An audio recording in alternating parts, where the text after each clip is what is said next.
नमस्कार मंडळी, श्री स्वामी समर्थ. तुमचं सगळ्यांचं अगदी मनापासून स्वागत आहे माझ्या एका नवीन व्हिडिओमध्ये. तर आता सध्या अधिक महिना सुरू आहे, पण या अधिक महिन्याची उत्पत्ती केव्हापासून झाली, या महिन्याला पुरुषोत्तम मास का म्हणलं जातं, या महिन्याला मलमास का म्हणलं जातं, या महिन्याचं एवढं वैशिष्ट्य का आहे, या महिन्याला एवढं सगळ्यात महिन्यांपेक्षा श्रेष्ठ का मानलं जातं, तर हेच आपल्याला या व्हिडिओमधून जाणून घ्यायचं आहे. तर मी तुम्हाला या व्हिडिओमध्ये जी कथा सांगणार आहे ती पुरुषोत्तम मासची कथा आहे आणि ही कथा या महिन्यामध्ये ऐकणं म्हणजे खूप पुण्यकारक असतं. तर चला आपण कथेला लगेच सुरुवात करूया.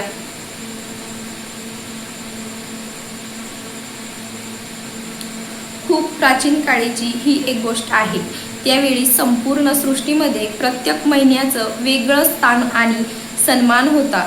चैत्र, वैशाख, श्रावण, कार्तिक प्रत्येक महिन्याचं एक वेगळं स्थान होतं. त्या प्रत्येक महिन्याला स्वाभिमान होता, त्यांची पूजा केली जात होती. पण त्या सर्व महिन्यामध्ये एक महिना असा होता ज्याला ना नाव होतं ना कोणतं अस्तित्व होतं. कोणताही सन्मान त्या महिन्याचा करायचा नाही. चंद्राच्या गणनेनुसार आणि सूर्याच्या गणनेनुसार वर्षामध्ये जो फरक निर्माण होत होता तो भरून काढण्यासाठी एक अतिरिक्त महिना निर्माण झाला होता. पण तो अतिरिक्त महिना असल्यामुळे सगळेच त्याचा तिरस्कार करू लागले. लोक त्याला मलमास म्हणू लागले. या महिन्यात कोणी विवाह करत नव्हतं, कोणतंही शुभ कार्य करत नव्हते. पूजा, यज्ञ, गृहप्रवेश काहीच केल्या जात नव्हतं. तिथं जाईल तिथं त्या महिन्याचा अपमान आणि तिरस्कार करत होते, त्याला नाकार देत होते. रोज रोज हे सगळं सहन करत करत तो महिना पूर्णपणे दुःखाने तुटून गेला आणि एक दिवस तो रडत रडत थेट वैकुंठात भगवान विष्णूंच्या चरणी जाऊन पडला. त्याचे डोळे अश्रूने भरलेले होते. तो थरथरत्या आवाजात म्हणाला, प्रभू, या सृष्टीत मला कोणीच स्वीकारत नाही. प्रत्येक जण मला अशुभ म्हणतं. माझ्या काळात कोणतंही शुभ कार्य करत नाही. याचा आता मला जगायचा खूप कंटाळा आलाय. त्याची दुःख, त्या महिन्याचं जे दुःख होतं ते ऐकून भगवान विष्णूंना खूप दुःख झाले. त्यांनी त्याला जवळ घेतलं आणि प्रेमाने म्हणाले, दुःख होऊ नकोस. मी तुला अशा ठिकाणी घेऊन जातो जिथे तुझं संपूर्ण भाग्य बदलून जाईल. त्यानंतर भगवान विष्णूने त्या अतिरिक्त महिन्याला घेऊन थेट गोकुळ वृंदावनात गेले. गोकुळात सर्वत्र दिव्य प्रकाश पसरला होता. श्रीकृष्ण आपल्या दिव्य रूपात गोपिकांसोबत विराजमान होत होते. भगवान विष्णूंनी त्या महिन्याची दुःखभरी कहाणी श्रीकृष्णाला सांगितली.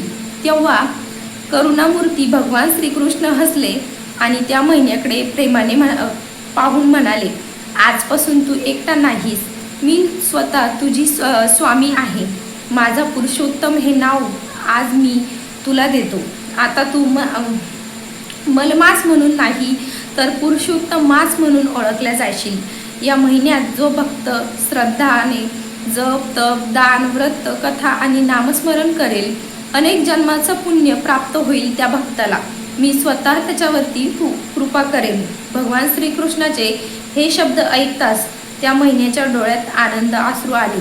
ज्याला संपूर्ण जगाने नाकारलं होतं त्यालाच आता भगवानाने स्वतःचं नाव दिलं होतं.